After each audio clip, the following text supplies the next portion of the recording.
This is Ready, Set, Bet with Matt Brown and Mike Somich on VSiN, the Sports Betting Network. Hour number 2, Ready, Set, Bet here on VSiN. Matt Brown, Mike Somich coming to you live from Las Vegas as the national broadcast gets heated up here for the Masters. We're about a half an hour from the leaders teeing off over there at Augusta National, in which couldn't have asked for a better pairing, guys. I think I can honestly say this. Even if you're not a golf fan, if you're casual, you're probably intrigued by this. Yeah, this is exciting. This is an exciting two players to have. You've got the storyline with Rory going for the career slam. He's been close multiple times here at the Masters. DeChambeau coming over from the Live Tour, being competitive, and with his YouTube channel and following now, another one that there's a lot of buzz around, and you get the two of them going head-to-head with a clear gap on the field, too, which I think makes this a little more interesting because it very much is a match play style final grouping here where they know the person they're competing against is standing right next to him every single hole. Rory minus 200 to win it. Bryson plus 240. Now, this is over at DraftKings, as we always say, shop around. Corey Connors is 4 back of Rory, 2 back of Bryson, and he is 16 to 1 to win it. Outside of that, it's going to be tough to come I don't want to say it's impossible, but it's going to be rough. Well, here's the thing. The guy's at minus 6. So they have to make up 6 on McIlroy. So right away, McIlroy needs to shoot over par. That's the first thing that needs to happen. And then Bryson probably can't shoot a 6th round in the 60s, which he's done all 3 rounds so far. And if both of those things happen and one of them shoots a 66, 65, then they're in contention. But then with that though, you can't have Connor shoot 69. Right. Exactly. And so there's multiple dominoes that need to fall that are, I would say, unlikely to all fall to even give you the opportunity to win the tournament. Yeah. So I think it's a 2.25 horse race. It's basically Rory, Bryson, in the very, very outside chance of Corey Connors. I will say this. Connors went 68 in round 1. He went 70, 70 in 2 and 3, and he missed some makeable putts in both rounds 2 and 3 where those 70s could have been 69s or 68s. So it's not out of the realm that he does shoot a 68 today and at least puts a little bit of heat on Rory and Bryson. But like I said, it's a 2.25 horse race here. Connors kind of needs to come out hot. Yeah. Like the early part of Augusta is gettable. He needs to come out and do what Rory did yesterday, right? Go birdie eagle or birdie, birdie, birdie, something like that to immediately put him in the picture of this tournament. The thing that scares me about Connors today, and if you had a live so my position is fairly strong in this tournament. I have a big position on Rory, and I also have Connors. He is typically a little bit more conservative of a golfer, and he is also not stupid and knows that he's going to have to be super aggressive if he's going to try and catch Bryson and Rory in this.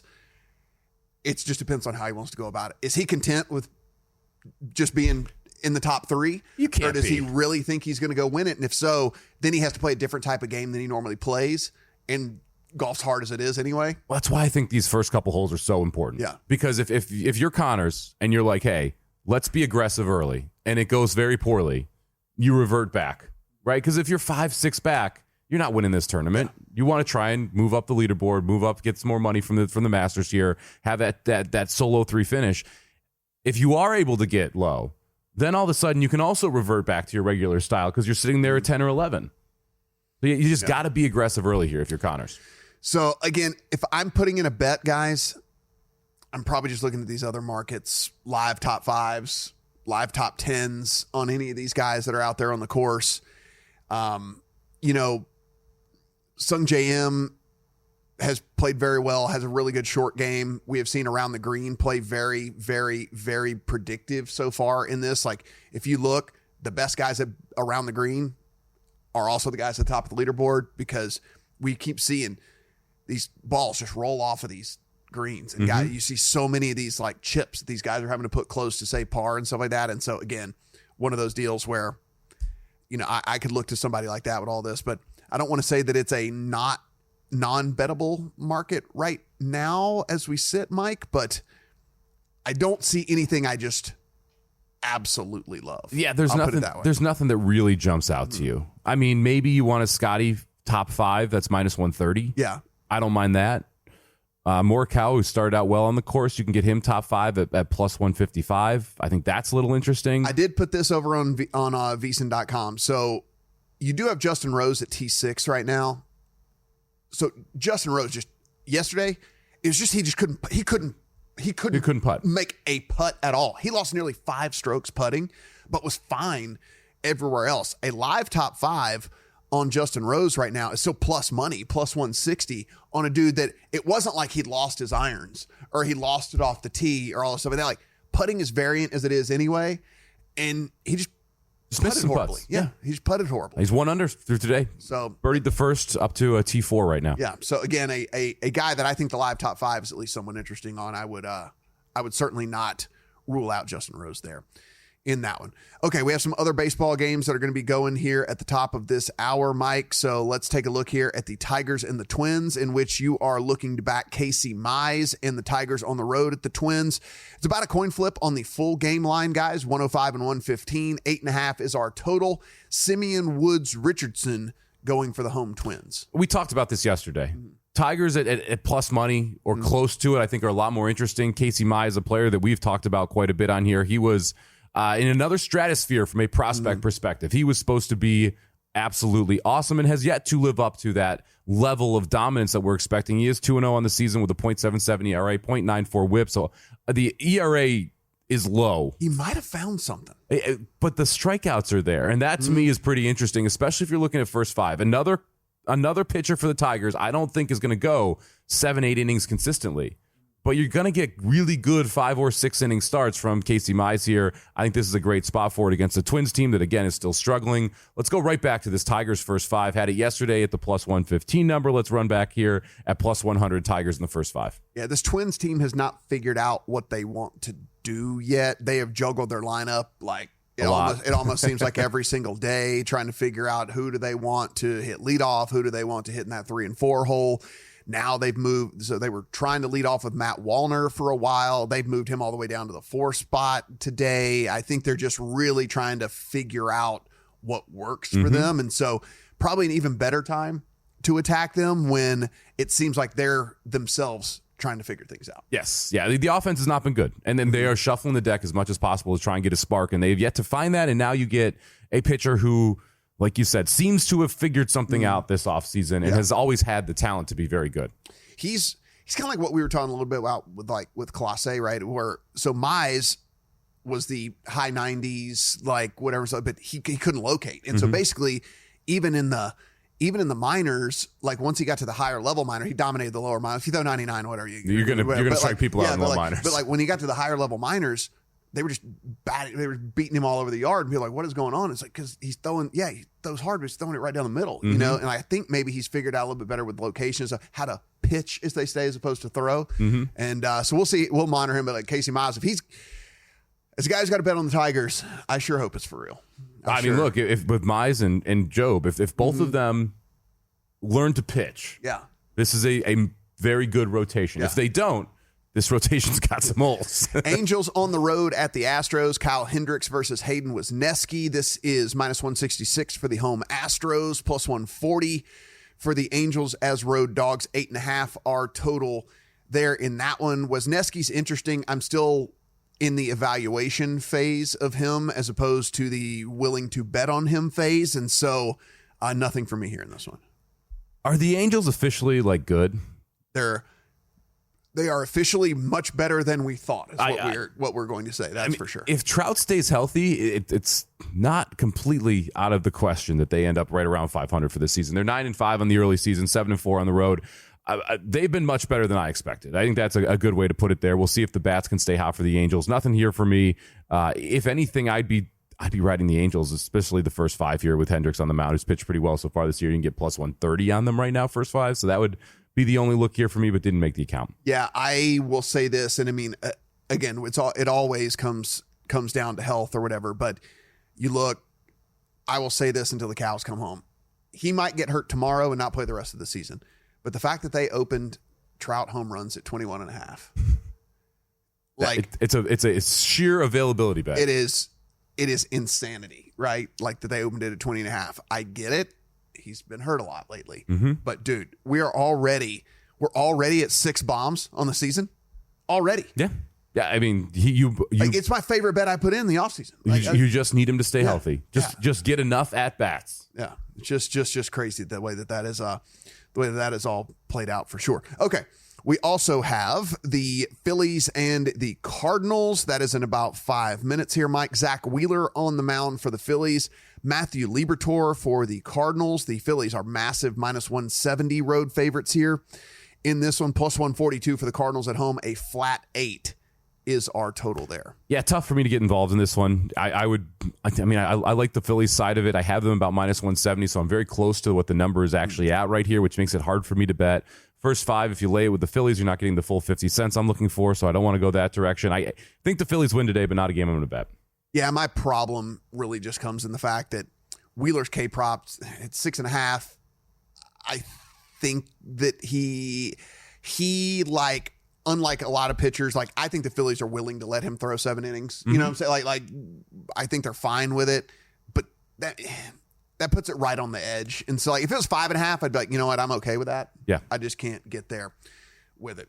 All right, guys, if you have not done so, Edge Boost, edgeboost.bet. Go in. Take advantage of this bank account that is built for bettors. Use the promo code BET. Deposit $25. They will match that as well there for you over at Edge Boost. You never have to worry about being declined for those gaming transactions. Again, guys, edgeboost.bet.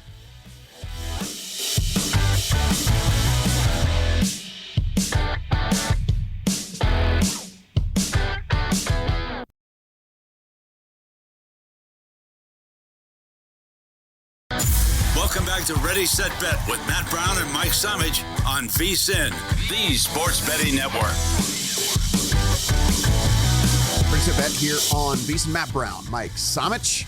Appreciate you guys spending your Sunday with us here as we get ready for the last couple of groups to tee off over there at Augusta. We do have some of the name players already putting some birdies on the board. Sung JM 1 under through 3. Colin Morikawa 2 under through 4. As you mentioned, Justin Rose did birdie the opening hole. Michael Kim's 2 under. Joaquin Niemann's 2 under. John Rahm is 2 under. So a lot of birdies here early on, Mike, and so maybe there'll be some excitement, some drama for us there in that final pairing. Could make things a little bit more interesting as we get the final pairing out here on the course. And these first couple holes at Augusta are very gettable. It's going to be important to see how these players jump out early and if they're able to push up and make up some ground.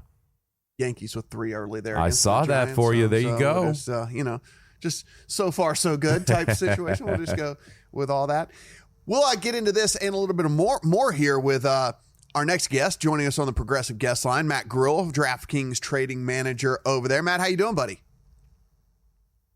Hey, guys, doing fantastic. Just can't wait for this epic day of golf that I think we're going to have coming up here in just a few minutes with the leaders teeing off in a real heavyweight matchup. It's got to be, I don't know about you guys, but thinking back, I mean, this has got to be like the most anticipated final round kind of head-to-head match that we've had in 10 years? I mean, a decade plus. It's just incredible. We got this set up for Sunday at the Masters. Yeah, no, absolutely. With the atmosphere as well, with the location, with all the stuff that's going on. Yeah, it is just truly, truly fascinating. And we do want to get into that with you before we get into what's going on right now. I do want to go back just a little bit. I think we've had enough time for you guys to answer questions like this, but listen, anytime there's 4 number ones that make it to the final 4, we see one of the, number 1 seeds go ahead, take it down, all that stuff like that. People just assume that it was terrible for the books. How bad was March Madness, or do we just kind of overplay that a little bit? No, guys, you're exactly right. I mean, of course, we still made our money, but it wasn't quite what we were anticipating or wanted. And, that's going to happen when you have the 4 number 1 seeds all make it to the final 4. And, if there were, every week I'm on with Matt Humans and JVT, and we kind of talked about it in the week before the tournament, the lead up is if it was ever going to happen again, for the first time since 2008, with all 4 number 1 seeds making the final 4, this was the year. I mean, these were the top 4 teams by far, I think, at the end of the year. And they all rightly so got to the final 4, and it was an incredible final 4. And thank goodness that Houston knocked off Duke. That one kind of saved us, or else it could have been really bad. That was our biggest handle game of the year, other than the title game, and our biggest win of the year. So again, thanks for the Cougs. Too bad they couldn't pull it off in the title game. That would have been really good for us as well, just in terms of our futures position. But Florida wasn't so bad either. They kind of came on later on in the year and secured the last number 1 spot. But yeah, these were 4 historically good teams in the Ken Palm ratings, I think, as everyone's aware of, and it really just played out in the tournament. It was a fantastic tournament just in terms of those last couple games. And it was actually, I mentioned to you guys before we came on, the women's, was even more chalky this year, and that's the one that really nipped us in the butt. But we kind of move on to next year. We've already got the futures up and already been taking great action with that, and the transfer portal is already in full force.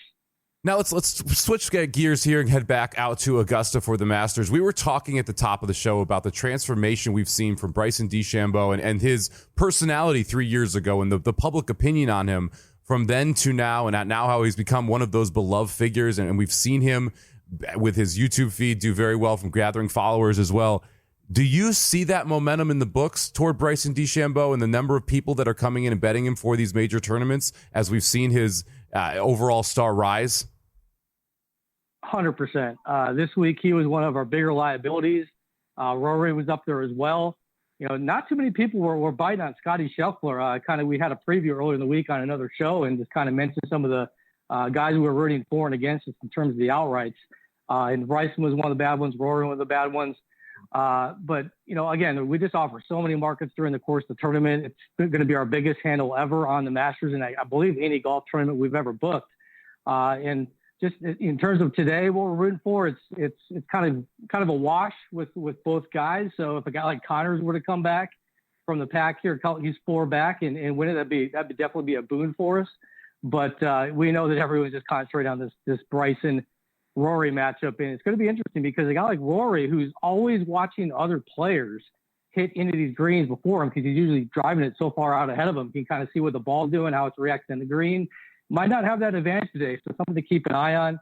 Then I'll tell you guys, number 1, the first fairway is a really tough one to hit. I think that's going to set the tone. I think it's actually the biggest shot of the day. If one of them, hits in the fairway, the other in the trees, that could really set the tone for the day and for the rest of the round. Talking to Matt Grill from over at DraftKings Trading Manager over there. Matt, I have long said that I think golf could benefit the most of any sport from sports betting. We know NFL was already there. We know March Madness already there. You still have the NBA's rise in popularity and all of that, but golf is kind of built for betting, in my opinion, where one bet can last you 4 days. You get 4 days sweat out of one bet. Also, the pace of golf, you hit a shot, you don't hit the next shot for a few minutes. So there's in-game opportunities, all of that. Do you think that golf betting, and I know you guys have opened, some of these micro betting markets and things like that as well. Do you think that the handle and popularity and all of that from a golf betting aspect is still to come? Or do you think like we kind of are where we are right now with golf betting? Yeah, great question. I like you kind of nailed it. I think we're right in the middle of this is just explosion in popularity in golf betting. I think it's great. I got into it personally quite a bit during COVID. It was the first thing back. I've always been a golf fan, but never had really bet it regularly. Now I'm following it every week. I absolutely love it. It's kind of like baseball, where there's so many pitches in a game, let's say, where there's just so many data points to be able to bet on. That's why golf is good. There's so many shots and so many players every week that there's just so many different markets to bet on from that perspective, so many ways to splice and dice it. And we're always thinking of new markets to add new ways to bet it. Maybe down the line we'll have bets on shots game data or something like that. That's just really interesting. This is a stat head dream to watch. And like you mentioned, it's 4 days of a sweat. There's just so many ways to bet it with matchups, hole by hole scores, whatever it is. Or if you just want to bet an outright, you can have 4 days of action, and it's fun to live hedge during the round. Something I'm going to be looking at doing today, potentially. So it's just so much fun. I just absolutely love golf betting. I think our customers do too, and just the betting population at large. Yeah, the menu is phenomenal now for golf betting, as far as like even nationality props or the oldest senior or the best senior that you can bet as well. All of those different areas give you other ways to try and get involved in here and allow you to really thin out the field if you don't want to look just for the outright. Now, as golf betting has grown, and as betting in general has grown, we've seen a lot of parlays and specifically same game parlays get very, very popular amongst most people who are bettors. Are you seeing the same parlay bets in golf that you were seeing in other sports like the NFL and the NBA, or is it mainly just single bets that you're seeing right now? Not quite to the level of those other sports guys. It's still mainly these straight bets, just because again, you can have things happen in real time that are kind of quickly action bets that get settled, on that hole or next shot or hitting a fair, whatever it is. So some of them might be tough to kind of throw those probably together while the round's going on. We're always expanding our ability to do that, and it's going to become more and more expansive as we move on. But again, there's people love betting their parlays, and that's something we see more maybe like between rounds with round matchups or placements for the tournament, like top 5, top 10s, etc. But again, we're trying constantly to improve the way that people can put these wagers together. Matt, is it worst case scenario for you guys today if Rory holds on? I believe Bryson's actually a bit worse. So okay. Probably going to be rooting in Rory. But like I mentioned, from a book standpoint, we're rooting on one of these guys to come back from the pack, like a Connors, or one of these guys we've got a ton of guys who are 6 under. So one of them could shoot like a 7 under today. I don't know about that, because the best round out there so far is Hideki shot 6 under. Then Brian Campbell, well, people has a 400. Past that, it's just 2 under. So it's just going to firm up and get tougher as the day winds on. The sun's just baking this place out. It's a beautiful day today. But again, like with the Masters in the back 9, things can change in a dime with these holes you can make scores on, or make an eagle on 13 or 15. So things could quickly change on the back 9. But as it stands right now, we'll be rooting for one of these guys to come back from the pack. He is Matt Grill, trading manager over at DraftKings. Matt, appreciate the time on your day off, buddy, and enjoy the golf. Hopefully the result is terrible for you guys. Because I have Rory, all right? I got Rory, so I hope you're licking your wounds when it's all said and done. Thanks, guys. Appreciate you having me on. Have a good one. Yes, so most of the groups are out there going. Like we said, we've already got a couple guys that are getting some birdies on the card and whatnot, so we'll see how that all plays out. Some runs are being scored over in Major League Baseball as well. The Orioles already have 3 of those 5 runs that I need against this Toronto team. So maybe we start off 2-0, man. What can we get it going? Can we get it done? Rushman just got a RBI fielder's choice, so he's got 1 in, and we're on first base, so we get the run home. There's our 2 that we need. There it is. So you just need a good start. Yeah, you just need a hit, a run, right or now. RBI. Any of them. You just need a homer right now. And that would work for me. Yeah, it would work for you too. Yeah, it gets it done as well. Yeah, that would. Yeah, we would both cash our bets here early on in the show. See, that's the best kind of bet. That's teamwork right there. And we get them. Done here while we're on air. Guys, when we come back, we're going to look into some of this stuff that we do know already about the NBA playoffs, and we'll check the scoreboard, see what's going on over there in the Eastern Conference.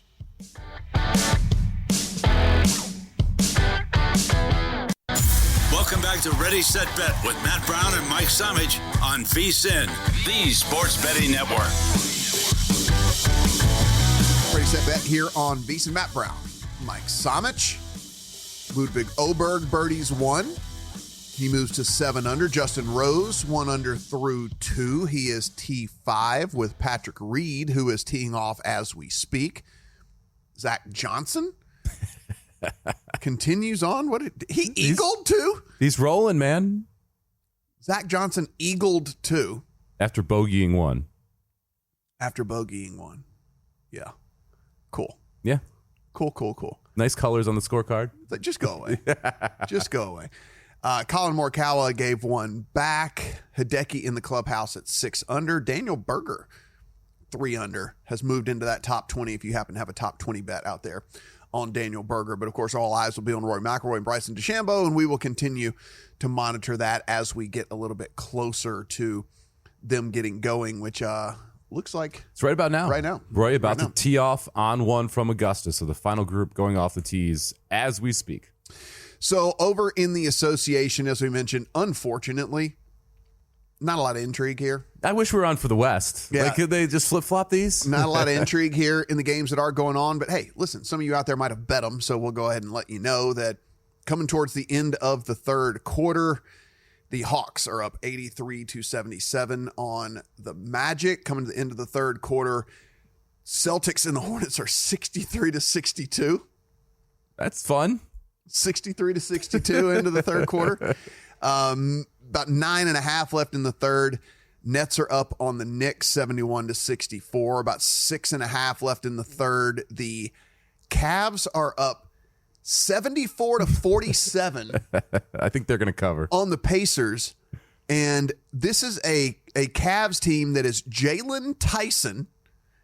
If you could, you had no idea Jalen Tyson. If I'd have said, hey, what position does Jalen Tyson play? And you'd have been, I don't know, corner? Like, or something like that for someone? No.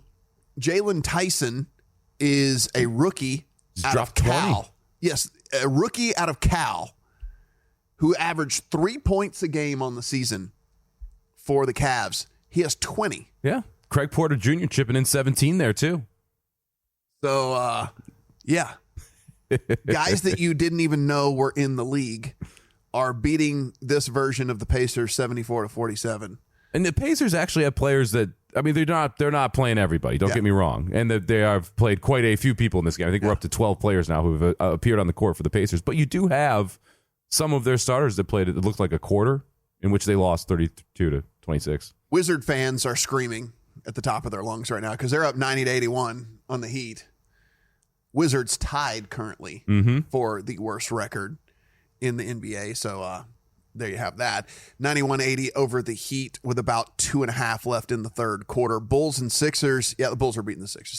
Sixers have mastered tanking. So good for them. 81-71.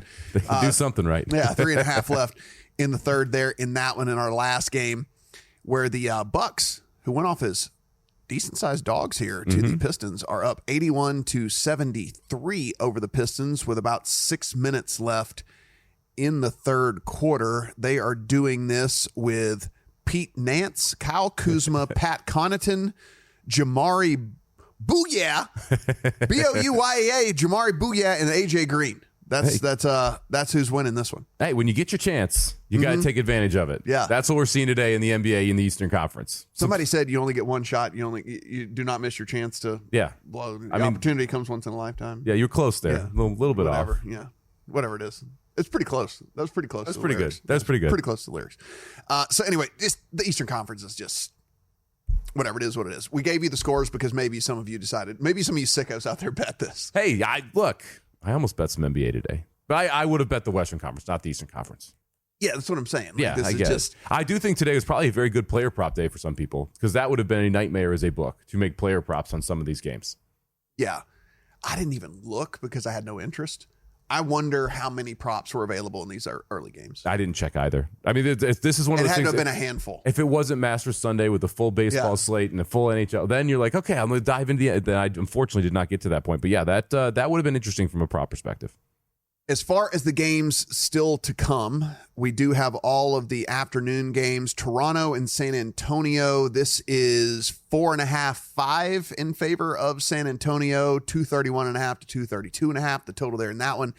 Dallas and Memphis, as we said, does at least have some something there. That is 1.5-2 in favor of Dallas, 228.5 there. Sacramento is now out to 15. Over Phoenix? Phoenix is bad, man. And they're sitting everybody. So they are out to 15 here over Phoenix. And of course, we know Sacramento does actually have something to play for in that one. 222.5 to 223.5, the total there.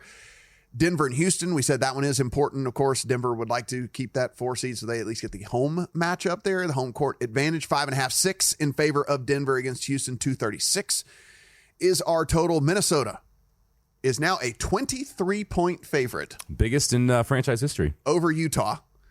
233 to 233.5, the total there. We said SGA is sitting for Oklahoma City. Don't matter as far as the spread. 12.5 in favor of OKC over New Orleans. 229.5 to 230.5.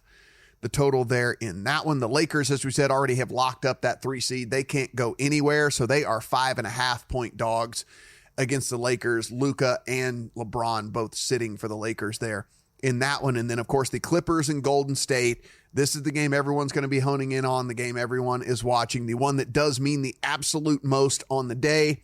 3.5-4 in favor of Golden State. 219.5 to 220 is our total there in that one. Yeah, that one's going to be the fun one. This is the one that everybody cares about. I kind of like the Clippers in this spot when the 3.5 because I do think the Warriors kind of want to end up in the 7. 4 at FanDuel, actually. 4 at FanDuel now. Yeah, but the Clippers need to win this game. They want to stay where they are. The Warriors, I think, would kind of like to lose this. Now, it puts you in the play-in, which is a problem, but it does mean that your first-round matchup would be against a Houston team that I do think is interesting. We talked about the props for the early games. I don't think you want to roll the dice getting into the play-in. You don't think so? I don't think you want to roll the dice. So you think you get... I think you get maximum effort okay. here. I don't think you want to put yourself in a situation of one potentially game. getting bounced. Yeah. I mean, you'd have to lose twice.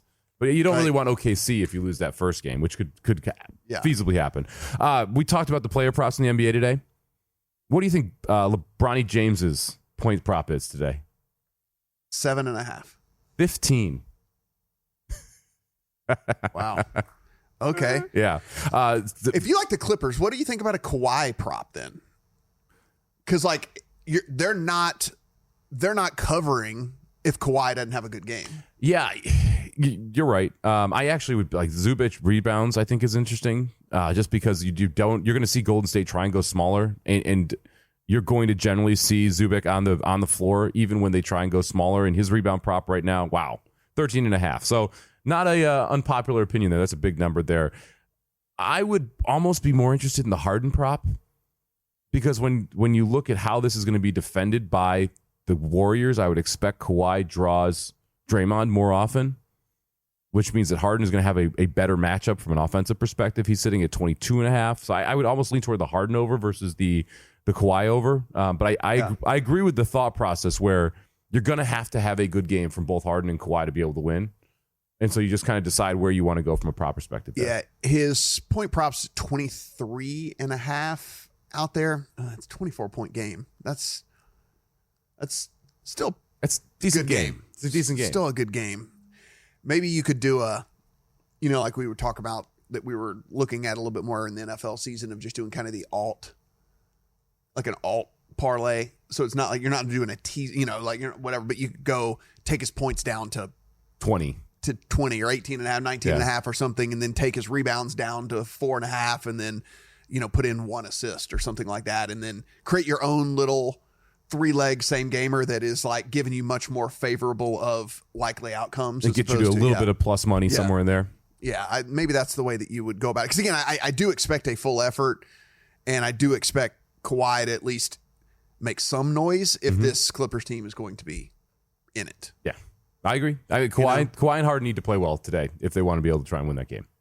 Guys, we talk about this literally every single show, multiple different times, but it's because it's such a good deal. It's $59 now till August the 1st for everything we do over at VSiN Pro. So VSiN.com/subscribe to take advantage of this. We have that betting splits page that we know that you guys love a ton. And, the interesting thing that we've added now is the Circa split. So not only do you get the big national book in DraftKings and you can see how the bets are coming in and the money is coming in, but you also can compare it to what's going on here at Circa. Yeah, only in a handful of states, but known as a sharper book, known to take bigger bets. So maybe you can draw some sort of conclusions there. Maybe if it's a tiebreaker, you can go in and use this. But we know it's an incredibly popular page. And at the very least, the comparison between DraftKings that we know is in 40 states and then Circa that takes the big bets and the sharper action is somewhat interesting. Yeah, I think it's a phenomenal tool if you want to add it to your betting repertoire there. Only $59. Head over to VSiN.com/subscribe.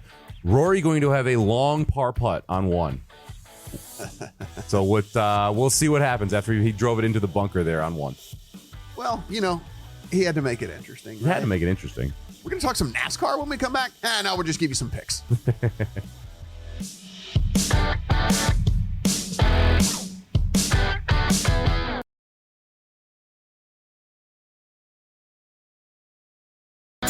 Welcome back to Ready, Set, Bet with Matt Brown and Mike Somich on VSiN, the Sports Betting Network. Ready, Set, Bet here on VSiN. Matt Brown and Mike Somich. Trying to use a common voice here.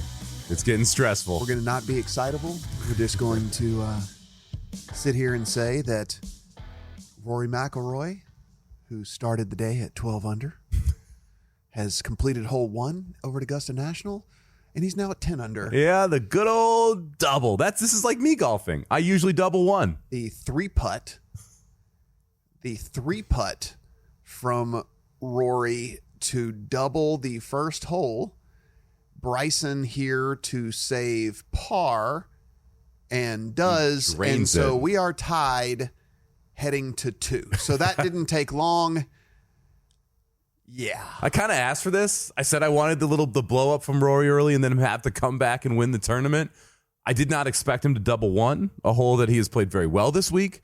Now we go to a par 5 second. The drives here on the second hole are going to be phenomenal. This is why I'm so excited that it's these two that it's basically heads up, because this is just going to create a phenomenal atmosphere hole to hole. The reactions from how each is able to drive the ball after holes that were not so good or very good for one or the other, the response to each shot, everything matters with these two. It's going to be a blast watching them come home.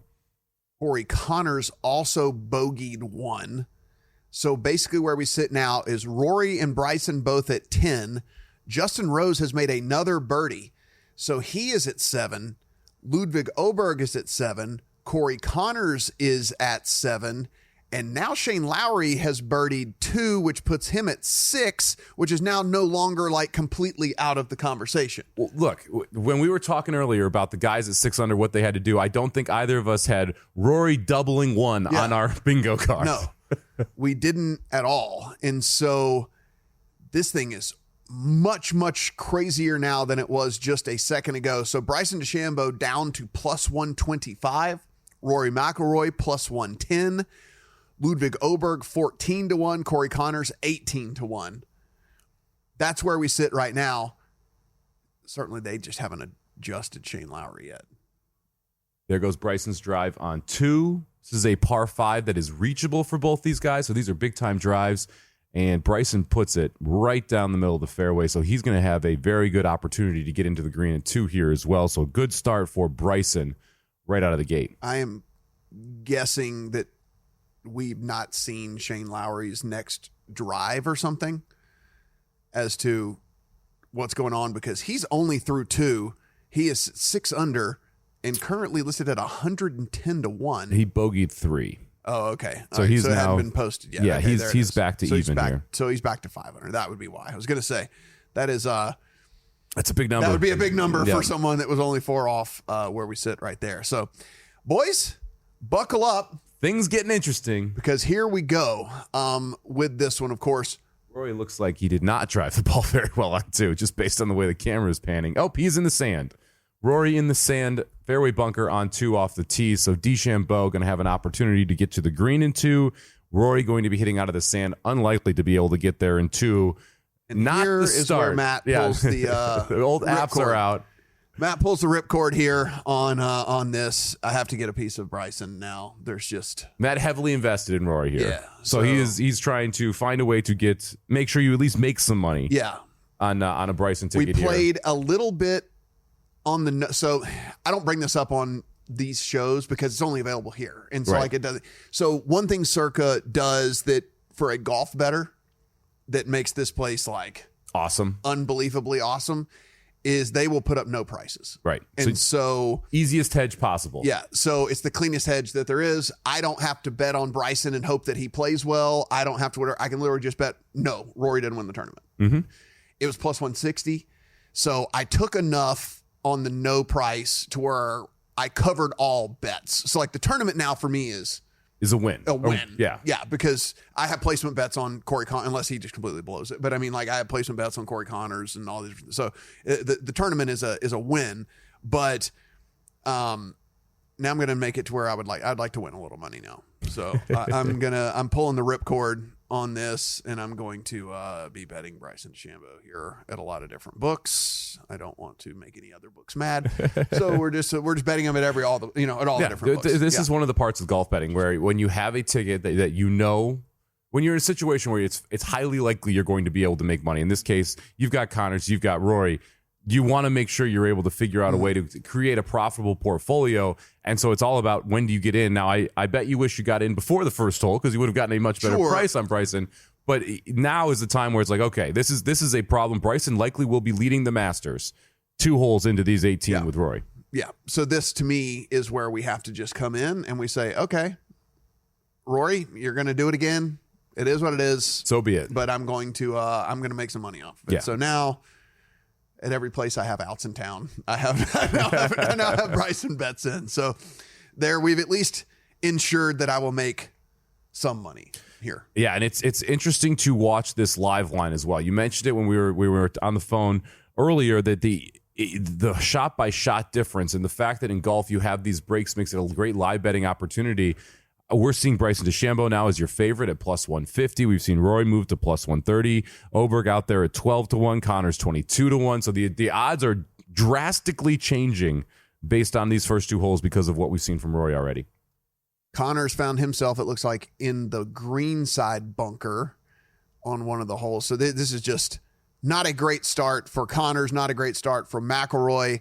They played so well together yesterday, and it was one of those things that they actually brought up on the broadcast, Mike, was they have very similar playing styles. Mm-hmm. Like they walk fast to the ball. They don't sit there and overanalyze. They kind of just get there and hit and whatever. And it's like when you have that, sometimes it's easier to play when it's just kind of like, oh, this guy plays like me. So you just go and you do it. Or where Bryson sits there and talks through everything with his caddy and is super analytical and stuff. So, interesting stuff early on here for sure. Justin Rose bogeys. Who knows what's going to this is going to get crazy here. I know when I'm out golfing, I want to play with someone who plays like me, right? Just a little bit quick. I'm a quicker golfer. I'm not going to sit there and analyze everything and get up, hit the ball, go hit the next one.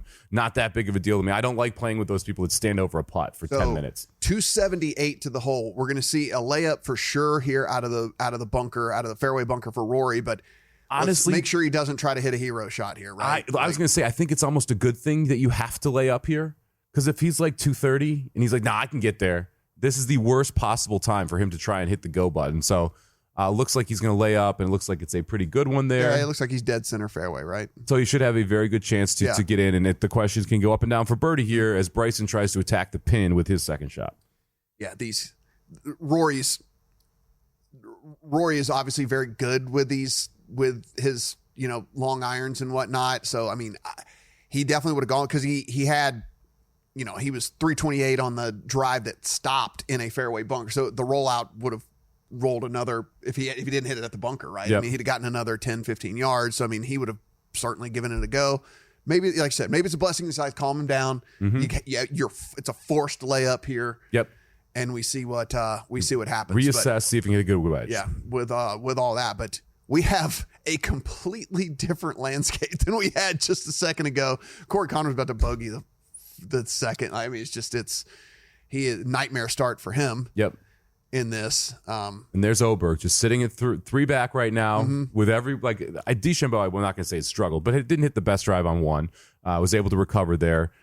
Good position here on two. We'll see if he can take advantage of it. Par there, Connor. So 7 under for him, tied with Ludwig Oberg, who right now probably hadn't even looked at the leaderboard. He doesn't realize. Just doesn't even care. He just he's on the green in 3, long birdie putt there, so most likely going to par 3. Coolest, calmest character that there is out there on tour. Guys, we do a free newsletter over at VSiN. Bill puts it together. Sometimes he is a very nice guy and allows you to get some free plays out of that newsletter.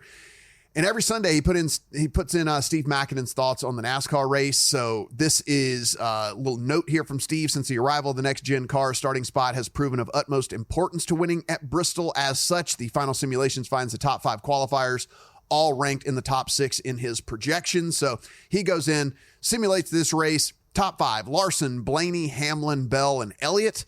Top underdogs that at least kind of found their way into the top of some of these sims were Stenhouse, Gibbs, Busher, McDowell, and Briscoe.